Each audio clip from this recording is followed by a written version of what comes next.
Chapter 1. A Bad Start. I'm here, in Norwich. Goodbye to my job in Jack's Cafe in London for 6 days. I feel very, very happy. I want to laugh and shout, and tell everyone about it. I'm going to be in a film with Fabio Fuseli. Yes, me, Sophia Reynolds, with Fabio Fuseli. I love Fabio's films. And now I'm going to be in a film with him. Okay, it isn't just Fabio and me in the film. There are going to be lots of people. And I'm an extra. I'm not going to speak, but I'm going to be in the film. With Fabio Fuseli. It's 8 o'clock. I must be at Chapelfield Park at 10 o'clock. I have 2 hours. First I can take my bag to my hotel. I start to walk, but a woman stops me.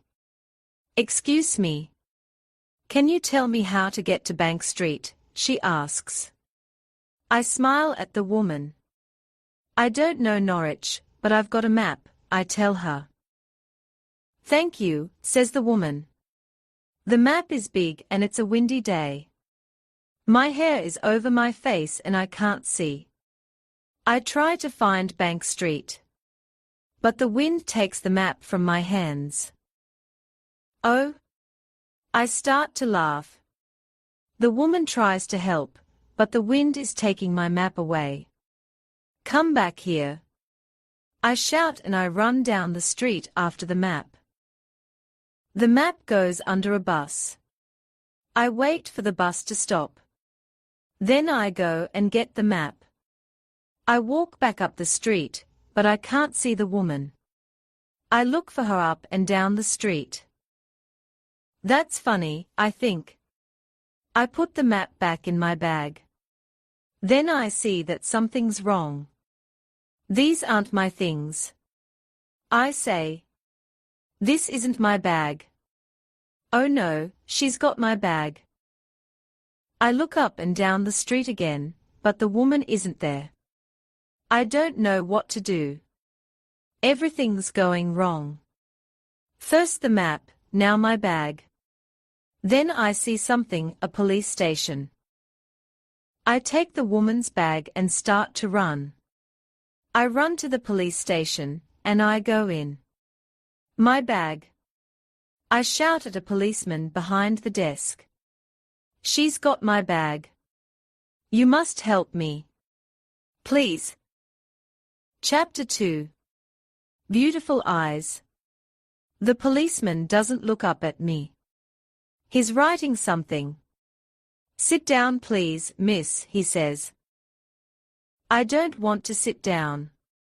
I want him to run into the street with me. I want him to help me. You don't understand. I say. That bag's got all my things in it. The policeman looks up at me. I see he has beautiful, dark eyes.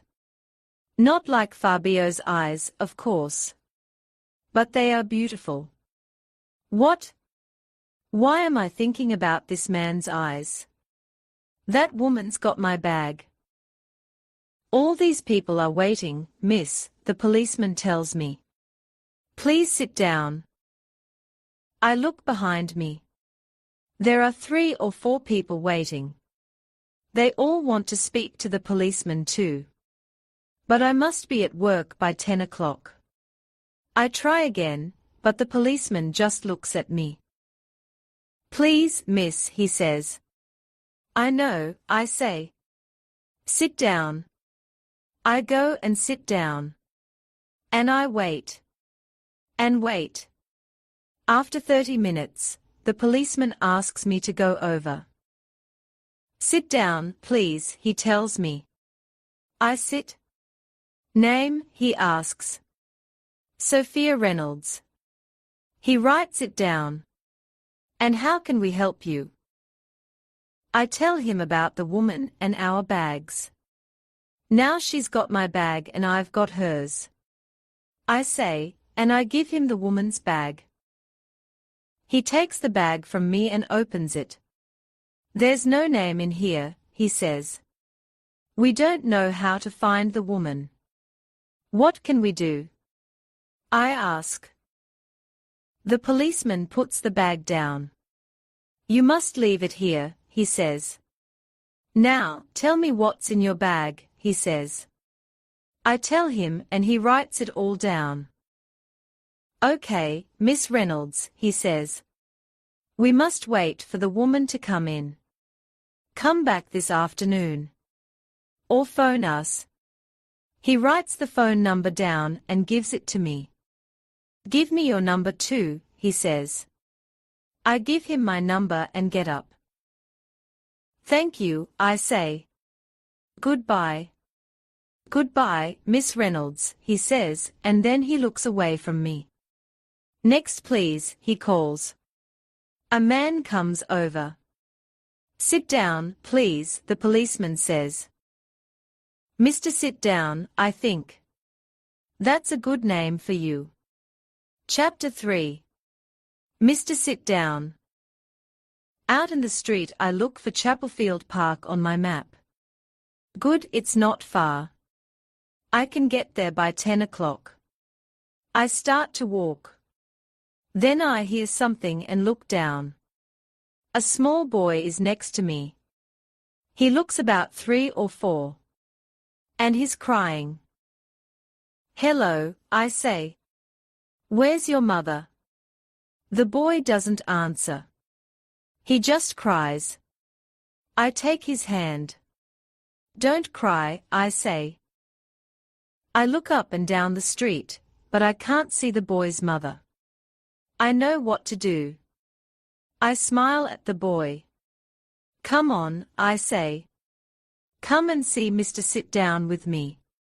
He's a policeman. The boy walks with me down the street. He doesn't stop crying.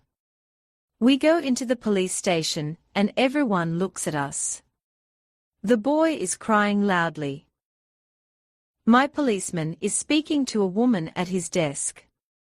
I take the boy over to the desk and the policeman looks up. Miss Reynolds, the policeman says. I speak fast. This boy can't find his mother, I tell him. Excuse me, the policeman says to the woman at his desk. He gets up and comes over to the boy. His face is kind. What's your name? He asks the boy. The boy stops crying. Peter, he says. Then he looks at the policeman. Are you Mr. Sit Down? He asks. Oh help. I think. The policeman looks at me. His eyes are smiling. I want to die. I'm PC George Cooper, he tells the boy. George, I think. His name's George. Then a woman runs into the police station. Peter, she shouts. Peter. She runs over to the boy. Peter starts crying again. Mummy, he says. George gets up. He smiles at me. I smile too. Everyone is happy. Thank you for your help, Miss Reynolds, George says. Excuse me, says the woman at George's desk. I must be at work in 10 minutes. Work? The film. I'm going to be late. Goodbye, I say to George. See you this afternoon. And I run out of the police station. Chapter 4. Two Angry Men. I wait to go across the street. There are lots of cars. I start to think about Fabio Fuseli. Is he in Chapelfield Park now? There's a red car coming very fast. The car in front of it stops, and the fast red car drives into it. Crash! I run over to the front car. The window is open. Are you okay? I ask the man in the car. My new car, the man says. He gets out. He looks at his car. Then he goes over to the red car behind. He starts to shout at the man in the red car. Look at my car. The man in the red car gets out. He looks angry too. Look at my car, he says. I look at them. Oh no. I don't want to go into the police station again. I can't go in there again. But the men are shouting now. People are stopping and looking. Why don't they go into the police station for help? But they don't. So I go. George is at his desk. Miss Reynolds, he says. Please come, I say. There's going to be a fight. George gets up quickly and comes with me. There's a lot of noise out in the street. The two men are fighting now. I don't like it. They are big men and they are very angry. George runs over. I watch George at work. I don't know why, but I think about Fabio Fuseli in his film Bad Men Die. Fabio Fuseli. The film. I must get to Chapelfield Park now. I leave George with the angry men and run up the street. Chapter 5. Shouting for Fabio. I get to Chapelfield Park at 9:59. I'm not late, but I don't look good. Because of the wind, my hair is everywhere. It is a bad hair day. But by 10:30, I don't look like Sophia Reynolds. Beautiful Young Things is a 1960s film, and all the extras have 1960s hair. From bad hair day to big hair day. I think. In the film Fabio Fuseli is a famous singer, Ricky Burns. All the extras are going to watch him sing. I can't believe it. In a minute I'm going to see Fabio Fuseli. Okay, says the film director. You're all here to see the famous Ricky Burns. You love Ricky Burns. And any minute he's going to be here. I want you all to shout for Ricky. Okay. Everyone starts to shout. Ricky. Ricky. Then a man comes over. He's tall with dark hair and beautiful eyes. Fabio. I start to shout. Fabio. Stop, says the film director. Shout out for Ricky, not Fabio, please, the director says. Oh no. I think. Sorry, Fabio, the film director says to the tall man with dark hair. Fabio Fuseli's eyes look cold. That's funny, I think, they never look cold in his films. He walks away again. Okay, says the film director, and we start to shout again. This time I shout out, Ricky. We shout and shout and shout. After 30 minutes I can't talk because of all the shouting. Okay, says the film director to us. We're going to stop for 10 minutes and have a drink. I have a drink and then I go to find my phone. I want to phone George about my bag. But I've got a text from him. He's got my bag. Okay, everyone. I hear the director shout. I put my phone away and run out. Crash! I run into a man. It's Fabio Fuseli. Why don't you look where you're going? Fabio shouts at me. Look at my trousers. Sorry, I start to say. But Fabio doesn't stop to listen. I watch him go. You have beautiful eyes, I think, but you're not a beautiful man. Then I think about another man's eyes. Dark eyes. P.C. George Cooper's eyes. Chapter 6. A George Cooper film. We stop work at 5 o'clock. What a day. I feel very tired. I walk slowly to the police station to get my bag. Next to the police station, a man speaks to me. Miss Reynolds. Is that you? I look up and see a man on a big motorbike. It's George. I smile and go up to him. Thank you for your text, I say. He smiles at me. He looks very good in black on his motorbike. I'm just doing my job, Miss Reynolds. He's looking at my hair. Is that why he's smiling like that? Or does he like me? Please call me Sophia, I tell him. Well, thank you for your help today, Sophia, he says. He looks at my hair again. Your hair is very big this evening, he says. I laugh. Yes, I say. I'm having a big hair day. They are making a film in Chapelfield Park. I'm an extra in it. You're going to be famous then, he asks. I think about Fabio Fuseli and his cold eyes. But George is smiling at me and I don't feel sad. No, I say, I'm not going to be famous. George looks at me. Are you going to get your bag? He asks. Yes, I say, but I don't want to walk away from him. I don't want him to go. Does he know what I'm thinking? Do you want to go for a drink? He asks. Get your bag first. I can wait for you. I smile a very big smile. Yes, I say. Yes, please. Good, he says. We don't just have a drink. We talk and we laugh a lot. And he kisses me. It feels like a film, when the boy gets the girl.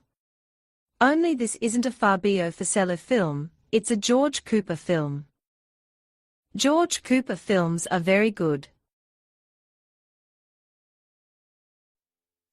Chapter 4 Beatlemania. In December 1960, the Beatles were back in England. There were only 4 of them now, because Stuart Sutcliffe stayed in Hamburg. Nobody in Liverpool remembered the band. But when they began to play at a concert there one night, everyone became very excited. They moved nearer to the front, and some people began to scream. The Beatles' music was different now, after Hamburg. It was not skiffle or rock and roll. It was something new and exciting, and people loved it. Everyone began to talk about the Beatles.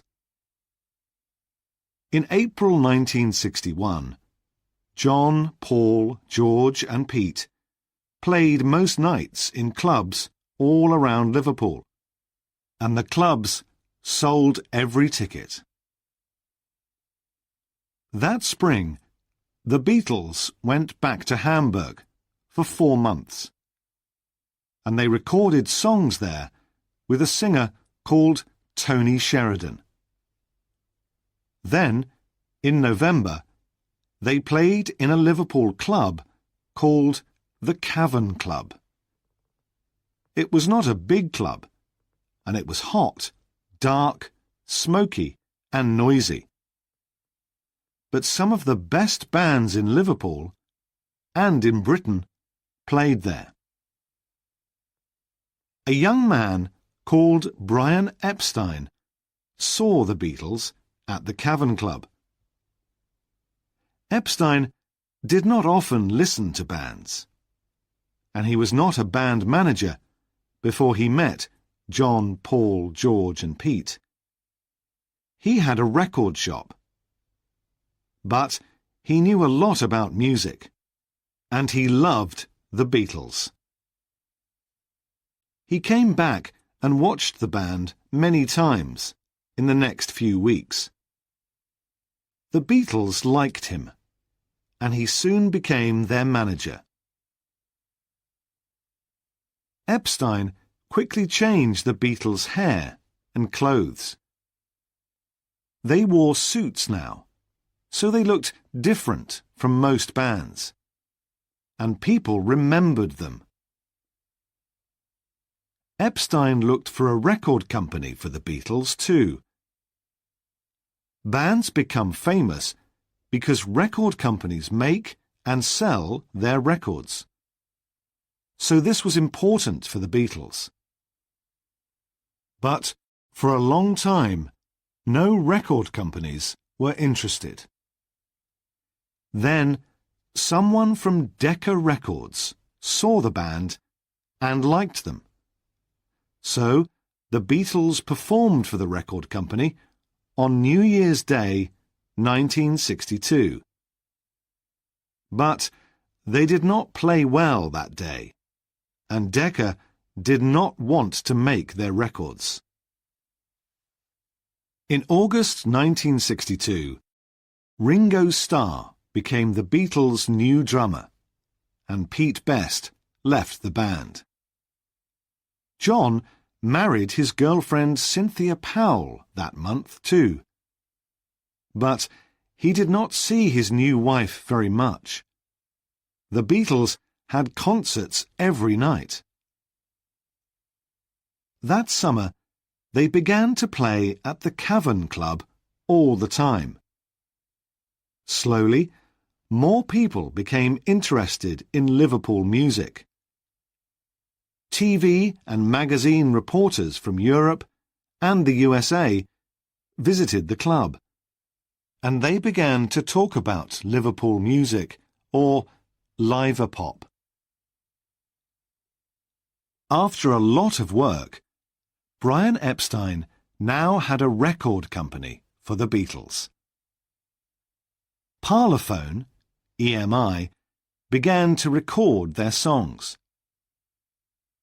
In October 1962, the Beatles' first record, the song Love Me Do, was number 17 in the British music charts. It was an exciting time for the band. In February 1963, the Beatles had their first number one hit with a John Lennon song, Please Please Me. Later, there was an album called Please Please Me too, and the Beatles recorded all 14 songs in one day. John Lennon was ill that day, and the band played for 10 hours, but he sang amazingly. 3 more of the Beatles' songs were number one in 1963. The band became famous because of their records, and it happened very fast. In October, they came to London and were on TV. 15 million people watched them on TV, and thousands of fans waited outside the TV studio. People screamed and stopped cars in the street. One reporter called it Beatlemania. People cried and screamed at every Beatles concert.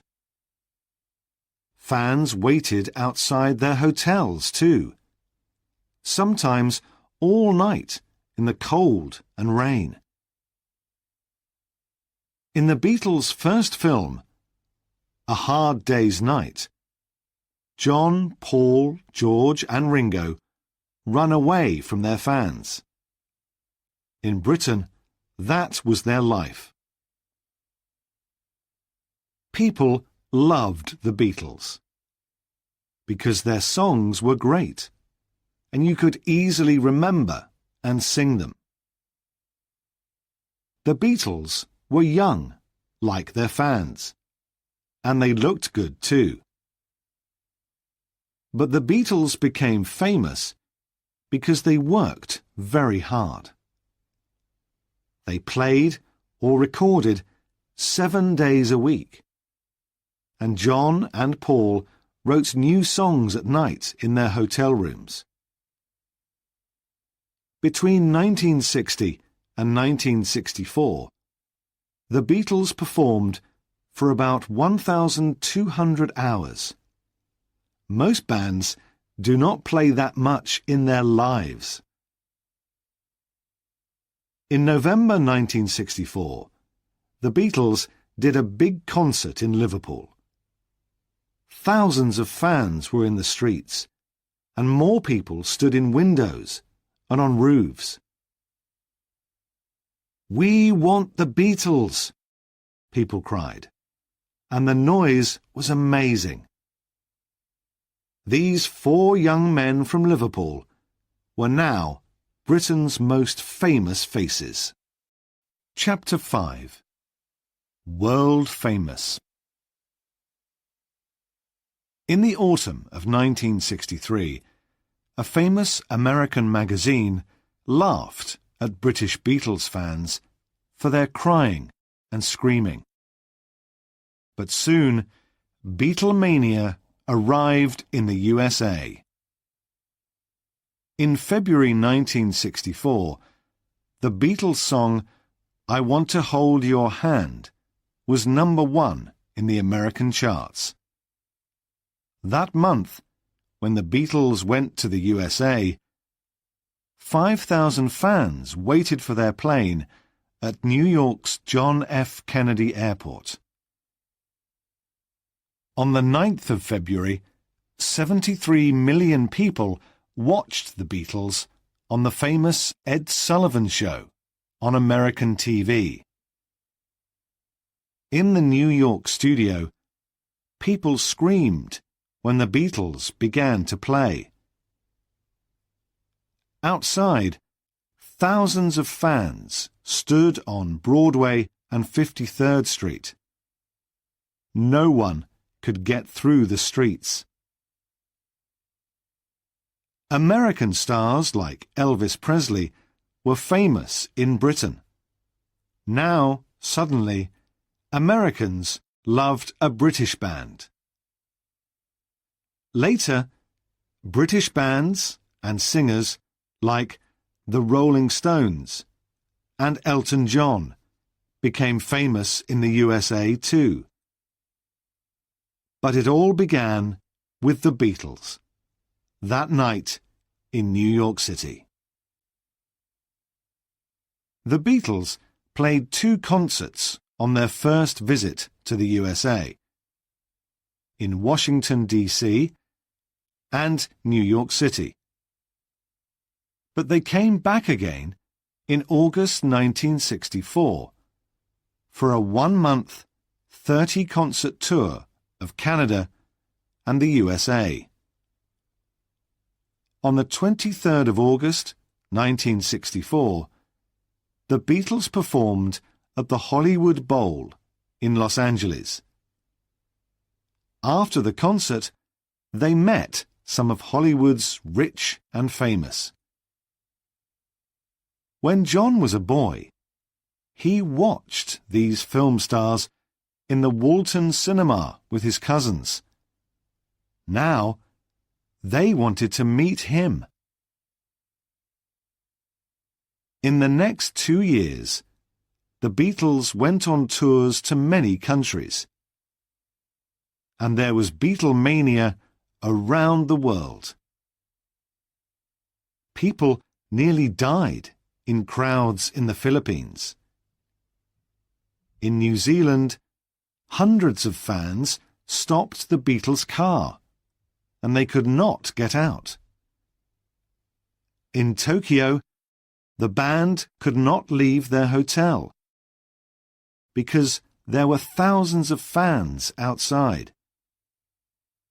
So, John, Paul, George and Ringo sat in their hotel room and made a picture. Years later, somebody bought it for $155,000. On their third American tour in 1965, the Beatles visited Elvis at his house in Los Angeles. They sat and talked about music. Then they began to play guitar with him. It was amazing for John, because Elvis was his hero. Friends watched while the two greatest names in music, the Beatles and Elvis, played together. When the Beatles were not on tour, they recorded music in London.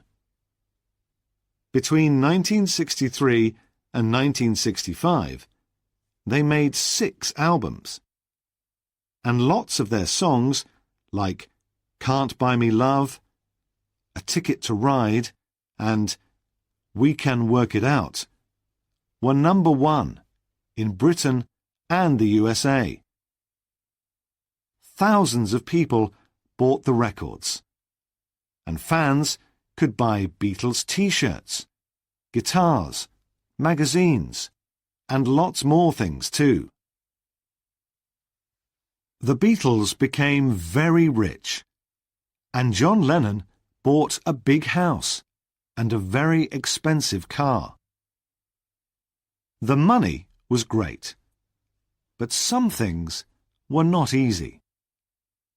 The Beatles could not go out for dinner or go to the shops because fans ran after them, and they quickly became tired of this. And they were not happy with their concerts because people screamed and nobody could hear their music. Some of John and Paul's songs at this time, like Help, were not happy ones. Because people loved the Beatles, they watched them on TV and read about them in magazines all the time. But sometimes the Beatles did not think carefully before they spoke. In July 1966, John said something to a magazine reporter, and American fans became very angry when they read about it. On the Beatles' 4th tour of the USA, people broke Beatles records in the street and protested outside the concerts. Some people wrote angry letters too. "You're going to die," some of them said. And Brian Epstein was afraid. Is somebody going to shoot John Lennon? He thought. Chapter 6. Family Man.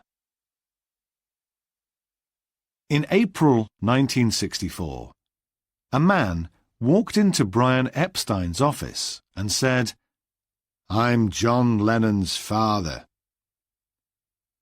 When John saw Alf Lennon, he was not happy.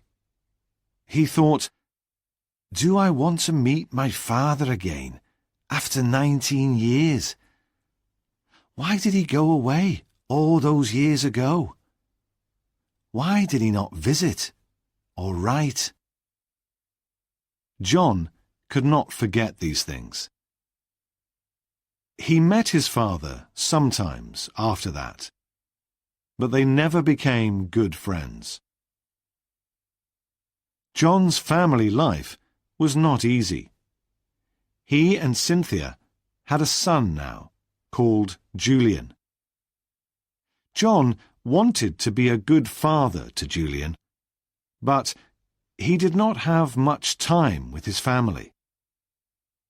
The Beatles were always on tour, or at the recording studios in London. So Cynthia and Julian often did not see John for weeks. And when he was at home, he worked very hard. He wrote songs all the time. And he wrote 2 books too. In the winter of 1966, John met a Japanese artist called Yoko Ono in London.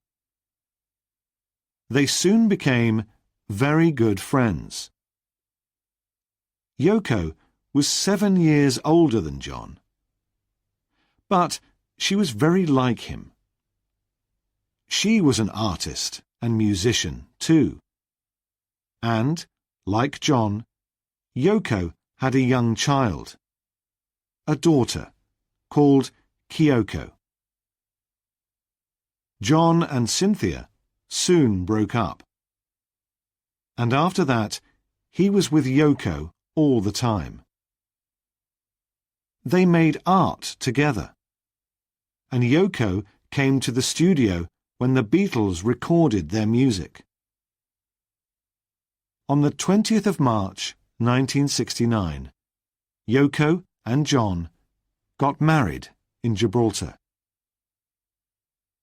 Yoko Ono became Yoko Ono Lennon, and John later changed his name to John Ono Lennon. That summer, they bought a beautiful house called Tittenhurst Park. Everything in the rooms was white, and they had a beautiful garden and a recording studio. Yoko and John were happy there, and they recorded some amazing songs in the studio. Julian often came to the house, and he played with Kyoko. John and Yoko loved to do things with the children. One year, they all went on holiday to Scotland, because John remembered happy summers there with his cousins.